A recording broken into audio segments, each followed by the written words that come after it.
Fine Savage. Today on the show we have Zac Papay, the right-hand man, asking me questions that all you guys sent in from the internet. So we took a bunch of questions off Instagram and Facebook, and even some that were sent to me via email, and we put them together in a nice little podcast. So hopefully all your questions have been answered in this one. Check it out. It's on.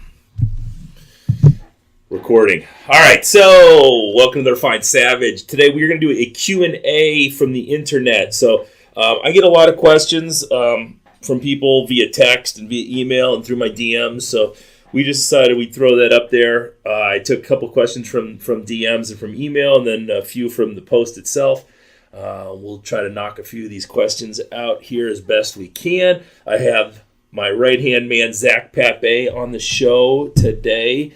And I don't know when this will come out, but hopefully fairly soon. And also we are, some of the podcasts, we're kind of back and forth, but we've got new microphones, so hopefully everyone will dig those. So let us know what you think of the sound quality of this one, as well as recently the Aaron Renee podcast and the Matt Damien podcast. Those all use the new microphones as well. So hopefully they sound good, and we'll start phasing out the old microphones and get you better sound quality. So without further ado, let's get on with some questions, Zachary. All right, the first question is from Don Bassesi. Dr. Don Bassesi, my favorite chiropractor. He wants to know, when doing deficit deadlifts from the conventional stance, should I sit back and drop hips low or keep the hips high? Does it depend on weakness in the pull? If so, I am strong from the floor. Also, is it difficult being so full of machismo? And this is just personal for me. I like to push the butt back further. But he's an Olympic lifter, so there might be different considerations with that. I like to think about really pushing my hips back with a soft knee as far as I can and getting a big stretch. And I usually feel that actually up top, like under my glutes. Again, though, I'm looking at it more as a benefit to the deadlift and Atlas stones, where he might be looking at it more from Olympic lifting. But for the deadlift, I would try to work the biggest muscle areas as possible and really push it back. That also being said, why not do it both ways and hit every aspect of it, and just use that as part of that conjugate scheme where you bounce things around and hit every muscle group as many different ways as you can. So right. Yeah, that's where I would go with that. Yeah, and then the second part of the question was, it's ridiculous. Is it difficult being so full of machismo? Yeah, Dr. Don is great. Yes, it's a difficult job, but I'm trying to field it as best as possible. All right, so we got to get him on the show eventually. He's in Florida, isn't he? Now he's in Indiana. His wife is like a lieutenant colonel in the Air Force, so they're constantly having to go from base to base. Gotcha. Pinning him down is we call him Dr. Dangles, because he'll say, "Hey, I'm coming to town." And then we'll send him a message and say, "Okay, when are you coming to town?" And then you'll never hear from him for 6 months. So. All right, question number 2. Samson Paul Shandy wants to know, for Highland Games, if you are struggling to get the 56-pound weight for distance to move, what would be the better course of action to better technique and improve stance or improve distance?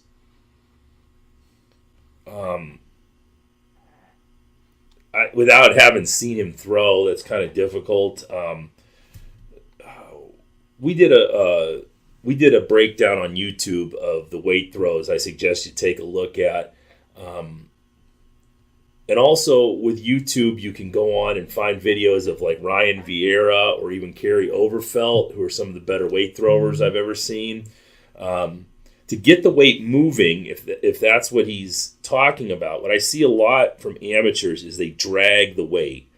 So they cast the weight back behind their hip, and then they start movement with the body before the weight comes around. So you want to really think about keeping your feet planted in the back and casting the weight out into the throwing area before you start moving the feet, especially with the heavy weight.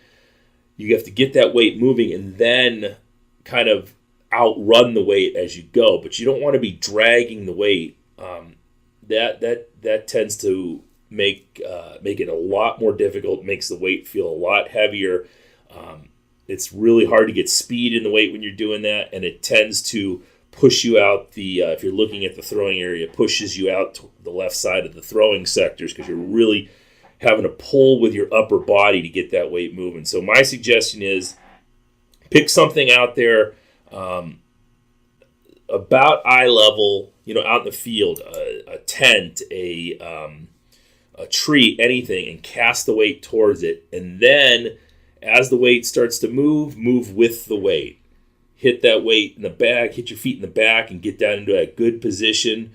Feet slightly staggered, left toe in line with right instep, and then drive those hips towards the toe board.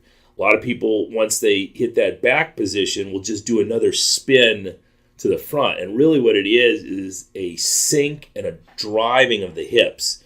You're shifting the hips towards the toe board as hard as you can, and that'll speed up the weight as well. Just remember that positions create power. So if you're not hitting good positions, you'll never be able to put the kind of speed and distance on the ball that you want. So make sure you're hitting proper positions. Again, go check out that video on YouTube. Weight throws they're if your timing is off, you're really going to feel it in the weight throws because the weight gets heavier and heavier and heavier because you're not in the right position. So all timing and positions, make sure you're hitting the right positions, and then the speed and distance will come with that. Cool. Next question is from Bear Mayfield. He wants to know the best diet to lose weight. Yeah, whatever one works for you. So I'm, as people on this show know, I'm a proponent of the ketogenic diet. I also have lately even whittled it down further, getting a lot closer to, I did the full carnivore diet from January 1st to February 1st, ended up losing a ton of weight on it. Every ounce of my being tells me it's not healthy. But the only problem is the results go against that. So I feel better. My inflammation is down. I'm losing weight. My digestion is better than it's ever been. I feel better on it. So I have added back in a few things, some seeds and nuts. I've tried some different types of meats, very, very few vegetables. I won't totally shun them, but maybe I'm only having vegetables once or twice a week, and they're only certain types, spinach, green beans, that kind of stuff that doesn't produce a lot of gas or intestinal problems. As far as what diet is best, there isn't one. I would suggest working through a series of diets and staying on them long enough for you to actually get a read, just like a fitness program. I think all of them have their ups and downs and strengths and weaknesses. Some people swear by the veg. My friend Powell Wenzel is a huge vegetarian guy. To me, that doesn't seem like a good course of action, especially for a strength athlete, but it works for him. So who's to say? Find a diet that's going to work for you, that's going to allow you to eat the things within reason that you like to eat. Ketogenic diet is great for fat guys because we like to eat meat and bacon and cheese and sour cream and eggs and all that stuff really works well for guys that are bigger. And it worked well for me. I started on I've been on some form of ketogenic diet since 2012. I feel better on it. My temperament has changed. My cognitive abilities seem to have changed. I feel healthier. The only thing now, I have high cholesterol, but my whole family has high cholesterol. So I am less inclined to believe, like a lot of people, that cholesterol is caused by a poor diet. I think cholesterol is inherited, and we can do things to lower it. But I don't personally believe that diet choices play that big of a role in cholesterol. That's just my personal belief. I think if you're prone to high cholesterol, your diet can be an issue, but I don't think if you're not prone to high cholesterol and you eat a high-fat diet that your cholesterol is going to jump through the roof. I don't see that happening. We talked to John Meadows on the podcast. He talked about, the normal standard of 200 being high for cholesterol, that he doesn't even start worrying about people until they're like in the 4s and 500s. But you have things like mind your macros or watch your macros, whatever it's called. That seems fine to me, except you can't eat like a dickhead. You can't save up all your calories and then eat a big tub of ice cream at the end of the day, because it's still bullshit. For anybody looking to lose weight, my first suggestion is to start eating a lot cleaner. So start eating things that either grow in the ground or have parents. And you mix those two things together, and that's probably your best bet for 99% of the population. Eat meats, eat fish, eat nuts and seeds, eat vegetables, stay away from fruit because of the sugar content. Stop worrying about protein shakes and pre-workout shakes, and you don't need all that stuff. Cut it out of your lifestyle. Start eating like a cave person would. Eat things you could find in nature, and I think that'll help the majority of people. And then from there, see if adding more fat and less carbs makes you feel better, makes you start losing weight. Or if that doesn't work, maybe you try Stan Efferdring's vertical diet. Seems to work well for a lot of people. That's the Monster Mash stuff, which is basically white rice and ground beef, sweet red potatoes, meat, spinach, orange juice, cranberry juice. That seems like a logical way to eat, especially for athletes. I think if I wasn't doing the diet I am and didn't have such negative reactions to carbohydrates, I think I would probably go towards something like that because it makes sense to me. But just trial and error, and don't eat like a dickhead. Cut your portion sizes down. That's something that nobody wants to talk about. Eat less, move more, stop drinking 12-pack of beer on the weekends. You can't have. Everyone always wants to start a diet, and then they're immediately obsessed with either what kind of alcohol they can consume or when do I get cheat days. Well, you got to earn your cheat days. Be on the diet for 3 months before you give yourself a cheat day, if you go 3 months and you're not a candy ass, try to go 6 months. It's all about discipline. Or they try to do the diet and then they're looking up recipes and how to make like a cheesecake that fits your diet or something. I get that all the time. People want recipes for keto, steak and vegetables, and add fat to your vegetables. Cook them in butter like a normal human being. You don't need to have keto cookies or keto bombs. I mean, all that stuff tastes great, but that's not eating. That's trying to still live your shitty lifestyle by fooling it into doing something healthy. And it never works. People fail on that all the time by doing that. You have to change your lifestyle piece by piece and just start by getting rid of the shit in your diet. The processed foods, the grains, the juices. The one thing that a lot of people will be amazed at is cut soda out of your diet and sugar in general. If you cut that out, you'll lose weight almost automatically for a lot of people. So start with that. Just eat like a cave person and focus on meats and vegetables. Yeah, from my standpoint at least, what helped me was just being aware of what I was eating, looking at the nutrition facts and being like, holy shit, there's a lot of sugar in ketchup. Yeah, sure, right. Like beforehand, load up. I'd be eating chicken and be like, oh, I'm eating healthy, but then I'd be dunking it in ketchup. You know what I mean? Yeah. And then you eat chicken with ketchup? Chicken and ketchup, man. What the fuck is wrong with you? Why would you do that? So good. Chicken and ketchup. You're such a hillbilly. And then the other thing is just like Mark was saying, just start eliminating stuff from there. So when I first started losing weight, I just write down foods that I shouldn't be eating. I'm going to eliminate that and then throughout, I think that was like a 3-month process back when I was like 300 pounds. Yeah. When I got down to like 260 just by eliminating shit. And like I wasn't Yeah. eating Doritos for lunch every day. And then from there, I just wound on a ketogenic diet like you were doing at the time. And then got all the way down to 220. You know what I mean? So Yeah, I remember we've had people in here before who will bitch because you'll tell them exactly how to do keto. As it's not hard. It's not a hard thing to figure out. You know, you just have to get rid of the carbs and the sugar. And I had one kid in here bitching because he couldn't have, I don't know what he couldn't have. I mean, let's just say it was Doritos or something. Well, you know, I love to have my Doritos on the weekend, and you know, it seems shitty that I can't have this every once in a while. I'm like, look where you are. You've won the genetic lottery. You're living in America. You can go to a faucet and get clean water. Matter of fact, you take a shit on clean water every time you go to the bathroom. You're able to eat whatever you want, whenever you want.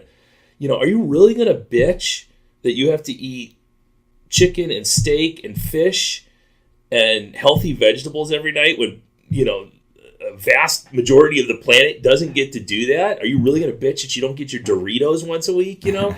It drives me nuts. You know, have a little bit of insight into what's going on everywhere else in the world and realize that you are living this pampered lifestyle where if you just showed a little bit of discipline and just you're not neglecting anything, you're not holding back from yourself, you're just eating like you should be eating, you're not putting trash into your system.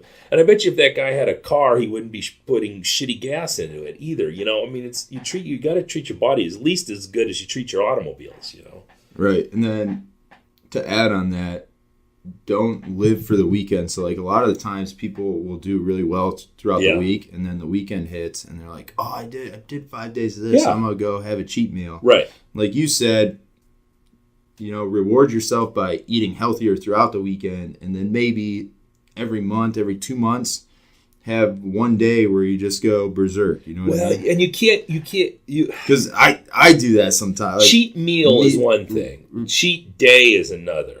Because you could ruin your whole week by doing that. Because some of these assholes will just go balls to the wall and just eat like a total idiot. You know, you look at The Rock and he'll post pictures of his cheat meal. But you got to realize that 99% of his other meals are just spot on. Right. You know, when I do a cheat meal, what I do is like I'll fast the whole morning. Right. And then I'll have a big meal, and then I don't eat the rest of the day. Right. And then I start right back on the next day. Yeah, and that makes sense to me. You know, you have to earn them. You have to show discipline. Nobody ever gets a good body by not showing discipline. You know, you have to make some sacrifices, and you have to work hard at it, just like anything else. Yep. All right. Next question. Key differences in programming novice strength athletes over 45 versus younger athletes. Novice versus younger. I mean, a lot of those things are you're going to run into a lot of the same. He's saying novice over 45, so right. I think like master class. So you're looking at a novice guy, an older gentleman who's new to the sport, which you're going to have a lot of the same issues as a young kid new to the sport.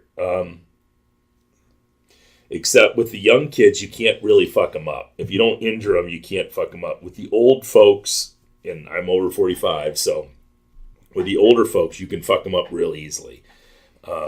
So I think it's important to stress technique and make sure things look perfect before you move on to heavier and heavier weights. And I know that's hard for people to deal with because everybody wants to jump weights up fast, but you stress the technique, make sure everything is perfect. And then for like the older athletes, depending on what you want to do, if you don't have a specific goal in mind, I'm going to compete in the Masters World Championships or I'm going to compete at Masters Nationals, you should definitely do things that don't hurt you ever.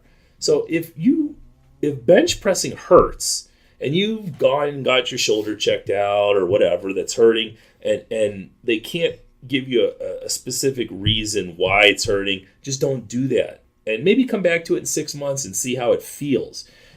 Don't push something just because you think you have to bench press. I'm a good example of this right now. The squat is killing me. And I'm going to see a therapist, and she's working on me weekly. But I'm not going to squat for 3 or 4 months at least with a bar on my back, and just see how I feel. It hurts, but I'm not training for anything, so I don't need to be, I don't need to have a certain number in the squat right now to make me throw further or lift more. I just am going to stay away from it because it hurts. So with masters athletes, I think it's important to do as many things as you can that don't hurt you. Really work on your mobility. Go get someone who can do body work on you. You're going to need someone who can do body work on you. You're going to need chiropractors. You're going to need massage therapists. You're going to need all these different experts if you're really hitting it hard. Now, if you're just a weekend warrior and you're taking a couple CrossFit classes a week or whatever, you might not need them. But if you really are going to try to break some records and hit some goals, you're probably going to need a team of people that are going to help you. And I'm always looking to add to my team. And anything out there that seems to work, I will give a try. Now, with novice athletes, they're not going to need that kind of team around them because they're going to heal from everything. And you really can't screw them up. If you run into someone, a high school strength coach who can't get a 15-year-old kid stronger, they should automatically retire, because anything we do with a young kid who's full of testosterone and growing and brand new to the activity, anything should make them better. And like you said, if you're hitting plateaus, if you're getting injured, if you're just not making progress, then you have to get rid of that strength coach, because not only is he not very good, he's probably horrible. In fact, so I think those are your major differences. Is that breakdown of the body is going to be a lot worse with the masters athletes, and they're just going to have to take it a little bit slower and make sure they have a team around them that can keep them in place, and don't do the stuff that hurts you. Yeah, and from my perspective is you want to do as many variations of exercises with the kids, and when you're over 45, you want to find the right variation that works for you. So especially when you get an older gentleman, like I train a 64-year-old man who's had a lot of injuries in the past. He was a college basketball player, knees, car accidents, injuries like that.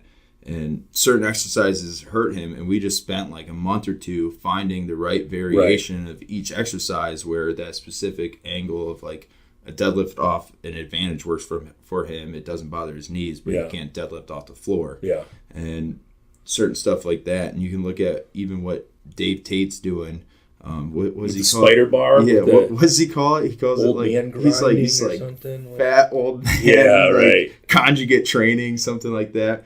But Dave's a great example of that. Here's a guy who just wants to train, but some shit hurts him, so he just doesn't do it. Right. And I think it's like he does a spider bar to a super high box, and that's the only thing that doesn't bother his hips. Right. And great. That's great for him, and it keeps him pushing goals. And every time I get injured, and I'm gonna not be, I don't. It sucks that I can't squat, but I'll write down a list of exercises that I can do, and then I just start picking from them, and it helps because you can you stop focusing on what you can't do and start focusing on all the shit you can do, and there's a ton of it, and all of it will help you get a better workout. So it all depends on your goals too and what you're training for. And right. And for strength athletes specifically, a lot of the times, you don't need to do a full range squat. You don't need to have full range of motion in the bench press. Like if you can only bench press off pins, then if it helps you throw farther, if it helps you in strongman competitions, then all for why it. Not do it? Right. Why not? All right. Next question. We're going in a different direction. Who do you think is more impressive, and who would you rather surround yourself with? An elite lifter that all they have in life is lifting a big following and a big total, or an intermediate lifter that has a killer work ethic and out of the gym that's a good parent, son, daughter, a good friend? Well, I think both people. I don't know if I want to hang out with anybody. The people I'm really interested in are more well-rounded people. I think from this show and the way it's evolving, what you're getting is people I'm interested in. And some of those people aren't going to be the top strength athletes because I don't have to say names. You've heard people on this show who they come in and that's all they have. And that's all, they don't have much to contribute to the conversation. I would rather have an athlete of any level in who has stuff to talk about and is interesting. We've had some people in some podcasts coming up recently, and some that have already dropped. You go down and look, Kibwe and Crystal were a perfect example. Kibwe is a 2-time Olympian. Crystal was a really good college thrower. But she's more into just staying in shape and being fit and healthy now. So they're both fantastic to talk to. But they both have other things in their life that makes them interesting people. If Kibwe had just been a 2-time Olympian in the hammer, to be honest with you, at this point in the podcast, I don't really care. That's awesome, but it's not what's going to drive me to go. And it wasn't what drove me to go talk to them. They seem to be living what me and Aaron strive for, and which I like to call the Gabby Laird life. That Laird Hamilton, Gabby Reese living in their best life in Hawaii. They just got their kids, and they're up in this, beautiful, estate overlooking the ocean, and he's surfing every day, and she's doing her thing, and they're just living in nature and just living a good life. And those are the kind of people I want to surround myself with and have on the podcast. We have people on the podcast all the time, like Matt Damien, who was a good athlete. He was a good rugby player. We don't talk about rugby at all. He does a basketball podcast. I don't know anything about basketball, so we don't talk about it, but he's interesting. We have Bill Boyers coming in here tomorrow. Bill is, I guess, what you would call a mid-level strongman. He's certainly not Thor, and he's no novice. He's super good technically, and he's super sharp, and I'm sure he would do well at any nationals he goes to. But he's not going to World's Strongest Man. But I'm more interested in Bill's thoughts on humanity and religion and travel and that kind of stuff. So I think I would rather hang out with just anyone who has a story and has opinions. Maybe I tend to stay away from zealots in any form. So if you're a super religious person or a super right or left-wing person, I tend to get turned off by that. I tend to I tend to not like true believers. And maybe not like is not true, but I tend to not be interested in true believers because I think we don't all have it figured out the way a lot of people think they do.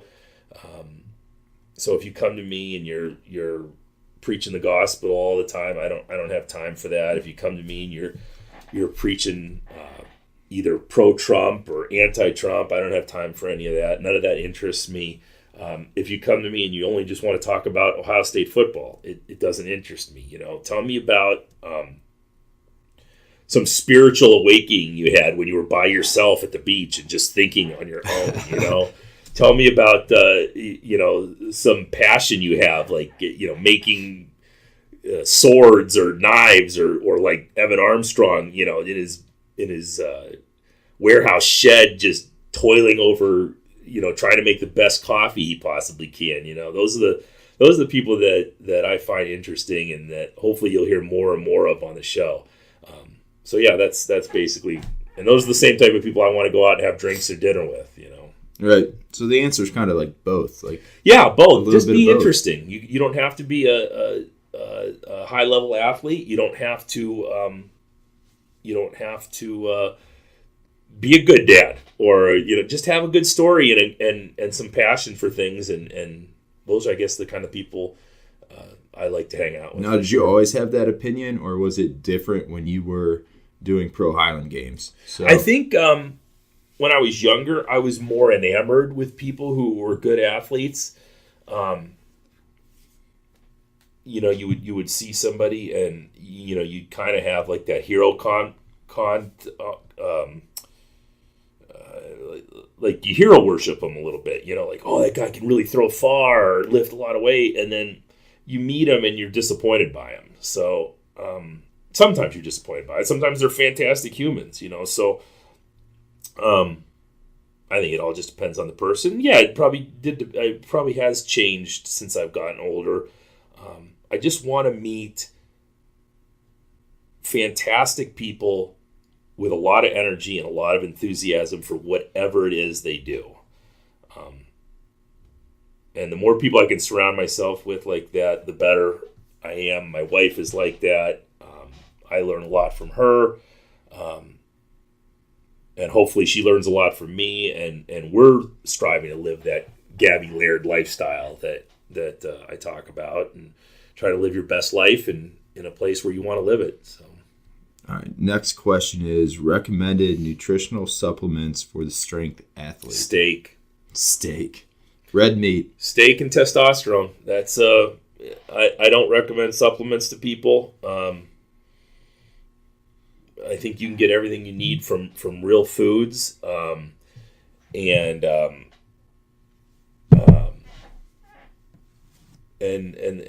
mean, if you want me to be 100% honest, if you're going to be spending that much money on supplements and you're not an athlete and you're over the age of say 30, you should probably be looking at testosterone replacement. That's what helps. It actually works. I've never gotten into creatine or protein, and I've gotten free samples, and I've actually every once in a while, when I was younger, I would go out and buy something. It never worked. I never noticed any kind of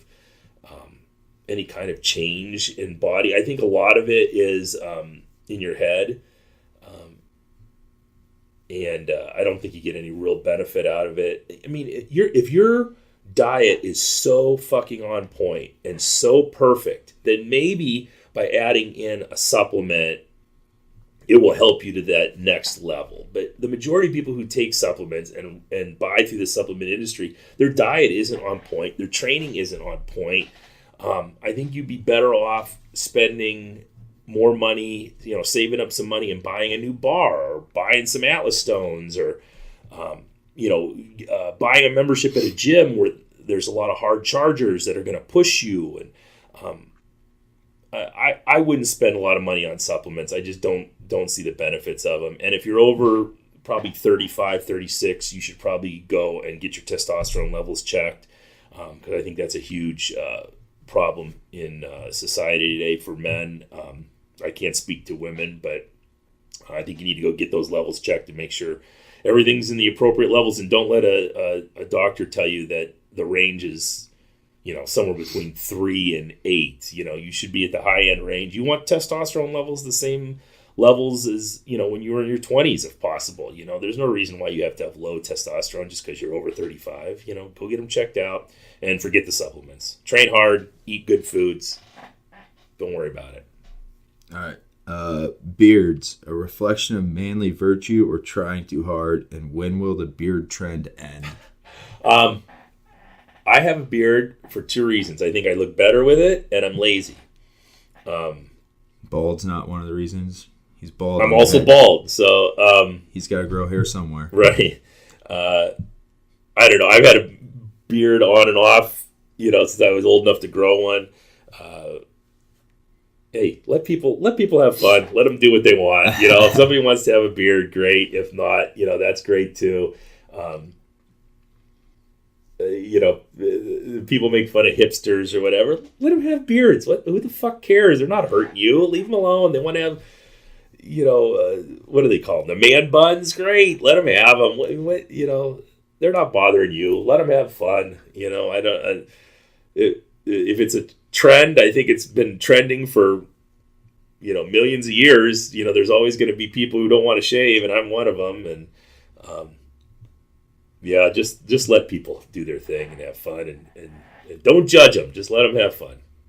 All right. Athletes who cry when they lose, passionate or unmanly and undisciplined?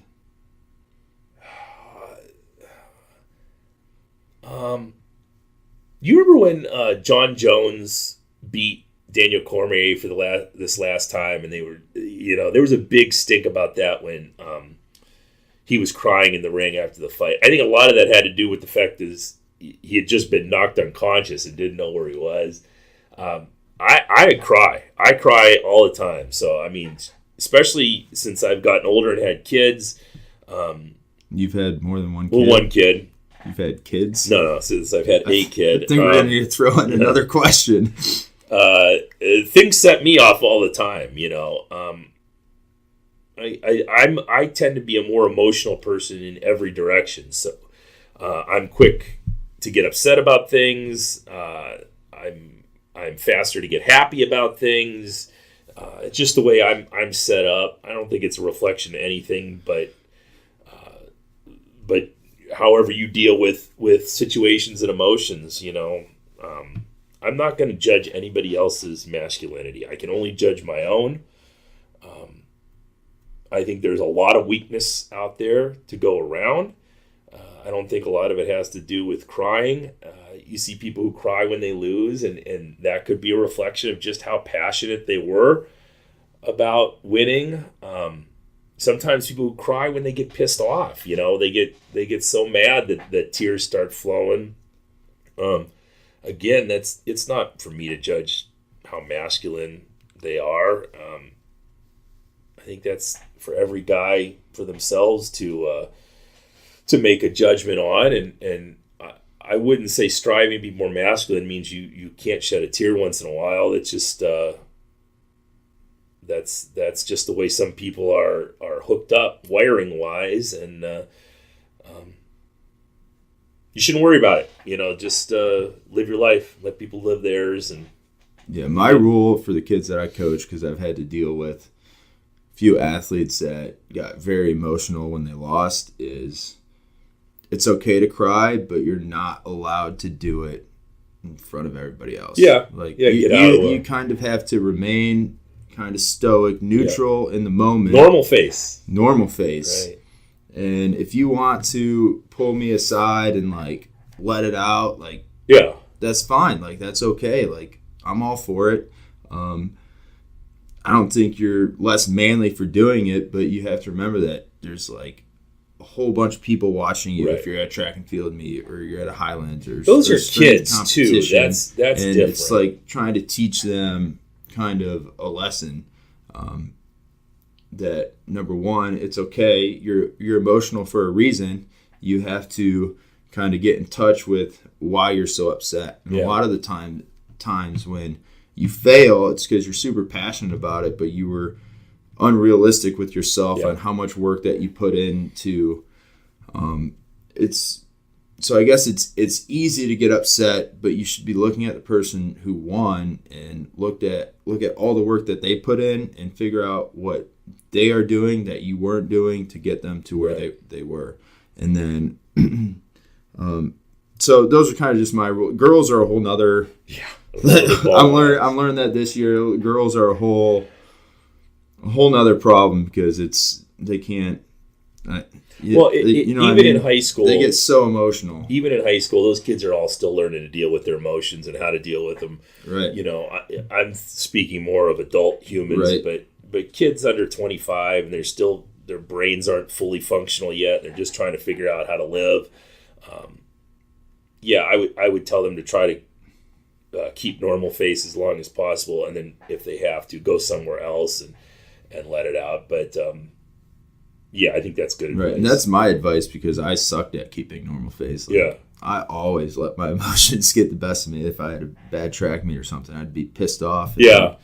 People could see that I was pissed off, but normal face. Yeah, with Hayden, I just want everyone to think that when he does something really good, it's something he does every day, and that nothing bothers him. And if he starts acting that way, he'll start actually believing that way, and I think it'll help out. And he won his track meet last night, both events, and this big invitational, and it was complete normal face. You couldn't even tell he did anything good, but he was happy, and we talked about it later, but he didn't have to put on a big show about it. And it wasn't like he kind of won. He just destroyed another field of 32 kids, just was way better. So he had every right to just go crazy and yell and scream, but he didn't, which was cool. So. Yeah. So what do you understand now that you wish you understood in your 20s? Oh God, that's a book. That I wish I would have understood in my 20s. How to push away a plate of food. Well, yeah, but I was eating. I thought I was eating for a purpose back then. So, I think I could have been a much better person all around. I wish I would have learned how to compete without always being pissed off. I wish I wouldn't have spent 19 years in a shitty job when I could have been doing this all along. I just didn't have the confidence or the know-how to get it done. My first marriage was a wreck. That happened in my 20s. So, that would have been nice to find out and avoid. So many things. You should be much smarter in your 40s than you are in your 20s. And but yeah, if I could go back and talk to myself 20 years ago, I would have changed a lot of things. But it all leads you to where you are now, and I'm extremely excited about where I am as a person now, and I'm excited to keep evolving into something better and working towards that. And I think one of the things that all 20-somethings need to learn, and it's hard to learn, is patience and discipline. And those two things will take you very far in life. The other thing I would tell you is to not get so wrapped up in what you want to be when you grow up. So I don't ask my son that. I don't ask him, because I think it's ridiculous to make a kid in their late teens and early 20s decide what they want to be for the rest of their life. And the fact that we make kids pick majors without any life experience is that's insane to me. I think kids need to live and get out and do things. And if my son tells me, he doesn't want to go to college right away, then I have no problem with that. I was a criminal justice degree. I had a criminal justice degree, and I frankly never used, even though I was in the criminal justice field, I never used that degree. And the majority of people I work with didn't have that degree or any degree at all. So I think it's the most important thing as a 20-something to find what you're passionate about and then attack it with discipline and kind of harness that passion. And I think if you do that, you'll end up doing something cool, and you won't end up working a 9-to-5 job that makes you miserable. Cool. So should manly virtues, as you use the term, be consistent over generations or evolving? Does he mean I don't know if he means like... So have manly virtues changed over time, or should they change over time? I don't think they... I think manly virtues and masculinity in general hasn't changed. There just is... I don't know if there's less people showing it, or if the things we see in the media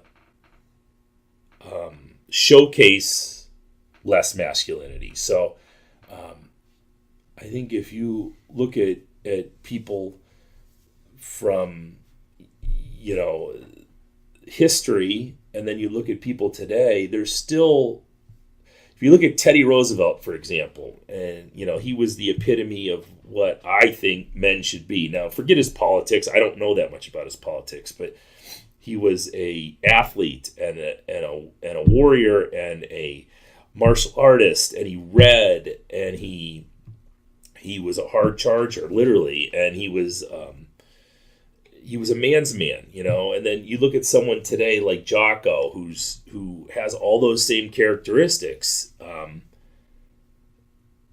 and you're light years apart in history, but it's all the same stuff that makes you someone that other men should look up to. I don't think that that's changed or should change. It all comes back to being honorable, being strong, being good at something. All those Jack Donovan things that he said made for being a good man: strength, honor, courage, mastery. Those things are universal and should continue, and you should just strive for all those things. And to be honest with you, you should strive for those things as a woman too, not just as a man. Okay. So next question. What is your philosophy on strength training? Oh man. So my philosophy has changed drastically. So I was for a long time was a strict Judd disciple, which was a lot of Poliquin through him. When I was throwing, I was big into Louis. And then as I've gotten further and further away from Highland Games and started to look at programming and look at results people get from programming, my attitudes towards it have changed. So I think it's important to do a push, a pull, and a squat every week. So whether that means your pull is a deadlift or a power clean or an Atlas stone to shoulder or something like that, and if your push is a military press or a push press or a bench press or an incline press, and your squats are front or back or zerker or box squats, I don't think it matters. I think you make sure you hit those bases every week, and then tweak the rest of it to suit your needs. So if you want to keep getting stronger, but you need to lose some extra body fat, you want to add in some more conditioning and metcons. I'm a firm believer in mixing up your metcons as well. So you need in my opinion, you need a 20, 25, maybe even 30-minute grinder during the week, and you need a 10-minute and under sprint, and you need like a 15-minute one in the middle, and that's if you want to lose body weight. And I'm not talking about athletes here. I'm just talking about guys who want to get strong and get in shape. If you're dealing with a high-level shot putter, obviously that's not the way I would train them. I would do a lot less conditioning and focus on power movements, but I would still look at the squat, pull, push once a week as a guideline for it. If you think that the conjugate system is the end-all, be-all to training, great. And if it's working for you, awesome. 5-3-1's your thing, great. I think that's great too. I think that everything works, and you're better off in a good training environment and doing a shitty program than the other way around. So I think all the programs out there that you see on the internet are probably decent, and I haven't looked at all of them, obviously, but I wouldn't go and spend $8 million on some high-level athletes training program, especially if they haven't done a lot of coaching themselves. We run online programming. It's $25 a month. And it's super solid. You're going to you have 4 options. You get an option for our foundations program, which is for young athletes who are, high school age and junior high age. And it's very basic, and it's going to get them good and strong and fast and athletic.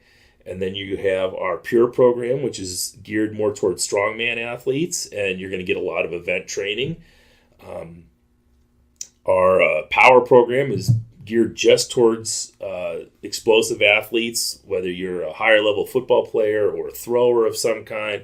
And then we have our standard program, which is the one I run here at the gym, and I run for myself. And it's meant to get you in shape and strong and healthy and make you look good, and it covers all the bases. It's my favorite program in the whole pile is a standard program. But if you don't want to do that, there's plenty of programs out there. You can't go wrong with a good solid program that has you squatting, benching, and pulling once a week. So that's your guideline I think you should look at.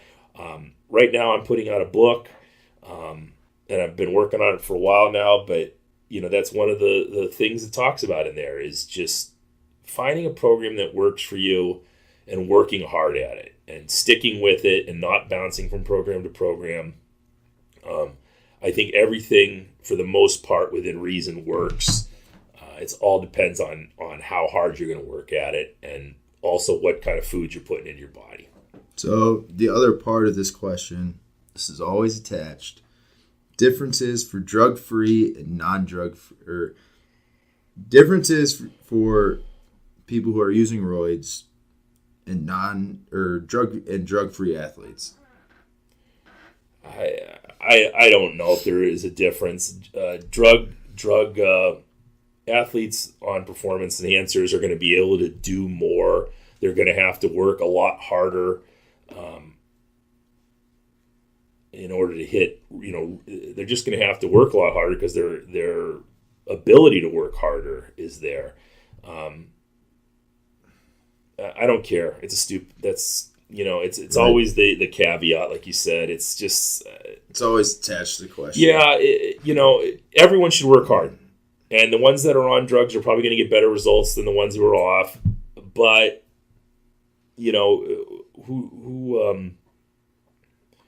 I'm not going to make any kind of judgment calls on that or anything. Right. You might need a little bit more rest. Yeah, and that's all just listening to your body and it. Look, I could. We've got athletes of all kinds in here. If I take a shitty athlete and give him drugs, he's still going to be a shitty athlete. The guys you see at the top of the food chain, deadlifting 900 pounds on Instagram, maybe they're going to be deadlifting 800 pounds if they're not on drugs. So they're still going to be top of the food chain athletes. They're just able to get more out of their training. So the guys who are on drugs are going to have to do a lot more just out of the fact that they can do more. The guys off drugs are just going to have to really pay attention a little bit more to rest, recovery, nutrition, that kind of stuff. Yeah. All right. So any cues or drills to stay low during the sprint portion of heavy weight for distance and finish tall? I'm not getting much lift when I finish, or do I just need to do it better? Yeah, just do it better. You need to sink in that first turn. And then you want to think about staying in touch with the ground for as long as possible. So your feet you don't want to have any big jumping movements. You should skim the surface of the ground with your feet. Think about, your feet barely, grass should always be touching the bottoms of your feet. That's a good rule of thumb to try to stay low. And you always want to be making contact with the ground. Anytime you're not making contact with the ground, you're not putting any force into the ball. So you want to stay low. When you hit that first turn in the back, you want to think about sinking and being patient. And then when the weight gets to, right about where your right foot is, you want to think about driving your hips towards the towards the trig as fast as possible, and not jumping up into the air. Keep low to the ground, keep in contact with the ground as long as you can. And then you want to hit that low position at the front of the trig too, just like you have in the back, because you can't drive with your legs if they're not bent. So videotape yourself, see if you're getting some decent knee bend in the back, see if you're getting a drive to the trig, and see if you're keeping your feet in contact with the ground and for how long you're doing it. And no big jumps, no big jumping movements. All right. Advice for leg fatigue. I'm walking all day and then half-ass my leg workouts, partly because I'm just out of juice. Oh, that's probably from Fred. Fred the mailman? Incogfredo? Yeah, Incogfredo, yeah. So Fred's a mailman. He's walking, however many miles a day. And I've never had a job like that before. So all I would say off the top of my head is I would keep whatever you're doing in the gym short, heavy, and with low reps. So I would not lift legs more than probably once a week. I would focus on your big movements like squats and pulls. And I would keep the reps low and heavy. So, I mean, because everything he's doing is high repetition, long distance. So you don't want to do that again when you get to the gym. So I would keep the reps like at 5 at the most, but more like 3s. And, I would come in and just squat maybe. Just do, squat until you get tired, or deadlift until you get tired. I don't think you need a whole lot. You just need to change the stimulus, because you as a mailman are not going to get any better from high rep stuff, because you're already doing high rep stuff continuously all day long. So I would just keep it short, heavy, basic, and low reps. All right, so then these are both keto questions. So a lot of these questions have like what diet we already talked about that. But there's a question about, I noticed you allow yourself alcohol, etc. I've struggled with fat gain my entire 45 years and tried every diet under the sun, but found all the low carb stuff really doesn't play well with strength and endurance. So how do you fit, number one, your drinks in, and then how do you kind of function on low carbs with endurance? I drink a spiced rum. That's what I drink. No carbs, no sugar. It's not keto friendly. You're not supposed to have any alcohol when you're doing keto, but you have to live your life. So it's not like I go out and get shit faced. It's a drink. Like I usually have a cocktail with dinner, and every other part of my nutrition is on point. But it's something I enjoy. You have to look at your alcohol and the nutritional facts in your alcohol just like you look at anything else. Find ones that work for you. I don't think vodka is carb heavy either. That being said, like I said, it's not keto friendly. You're not supposed to drink alcohol on a ketogenic diet. It's just never affected me really. So yeah, that's what I do. I usually have a cocktail with dinner every night and enjoy it, and that's my vice, I guess you would say. Right. And what was the other part about and then endurance? talk about what you do basically when you come in here and you'll do like a 40-minute endurance workout. What do you eat afterwards? So I eat the same way every day. So I don't work. I haven't eaten yet today. It's 1:30 in the afternoon. 1:50. Yeah, it's almost 2. Yeah, we've been here a while. I will hit a quick workout after this and then go home and eat. So I usually work out. I eat about 1 o'clock usually. And then I eat again at about 7 when my wife gets done at the gym and from work. And then I won't eat again until I lift the next day. So I'm a big fan of intermittent fasting. I don't care what other people believe. Some people love it, some people don't. I think it works great for me. And again, you got to do what works good for you. Some people will say it's not good for athletes. It's never affected me. I did Strongman Nationals in a fasted state. I lifted the Husafelt in a fasted state. I did the Masters World Highland Game Championships in a fasted state. I never had any issues. So once you get used to it, it's fine. If you're on a ketogenic diet where you're processing fat, I think it works great for you. I have never had any problems with strength and power on a ketogenic diet. I have never had any problems with energy levels or endurance on a ketogenic diet. Again, maybe it's just me, but I hear that all the time, that you can't make good strength gains and that you can't, that your endurance is going to suffer. Maybe that's true. It just has never been true for me. I seem to do fine on it. So play with it and see how it goes for you. But don't listen to the hype either. Don't make decisions before you actually try it on yourself. Right.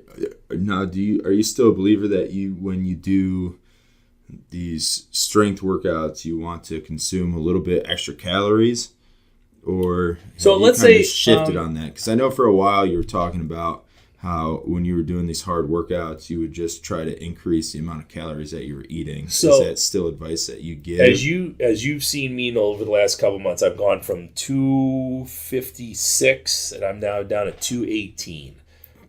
And during that time, I restricted my calories heavily. If you're trying to lean out and lose weight, you have to look at your portion sizes.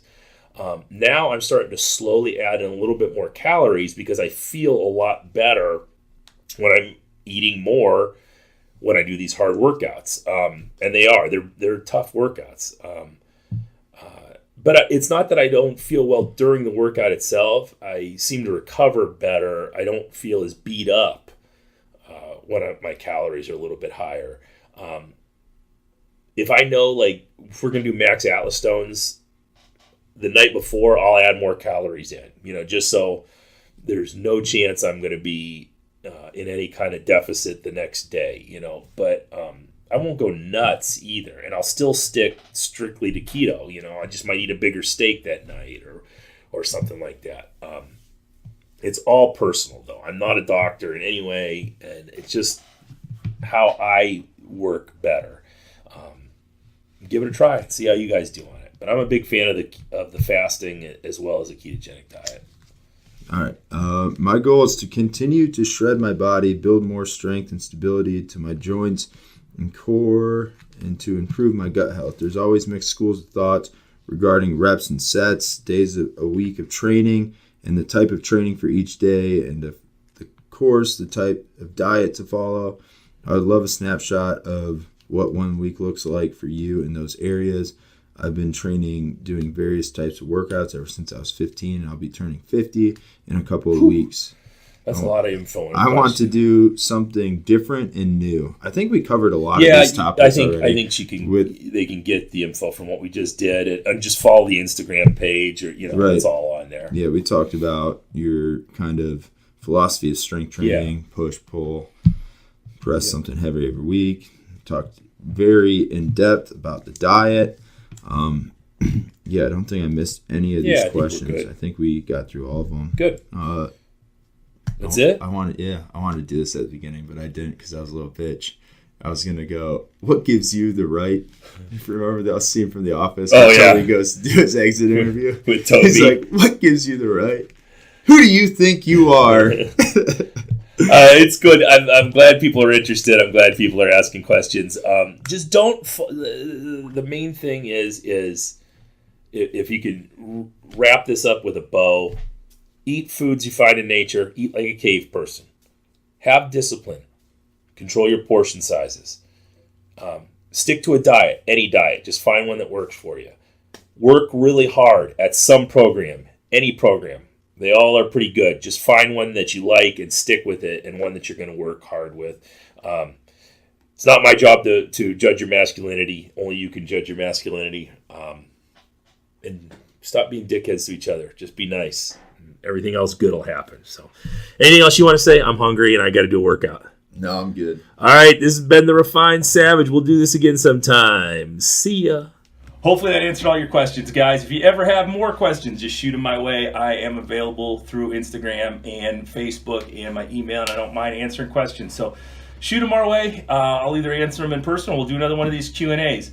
Next up on the show is Justin Albaugh, who is a photographer, an artist, a philosopher, and a surfer of all things in godforsaken Cleveland, Ohio. So check the show out. It's a nice little conversation with him, and we're going to give you a little bonus episode action on a Monday for you. Enjoy.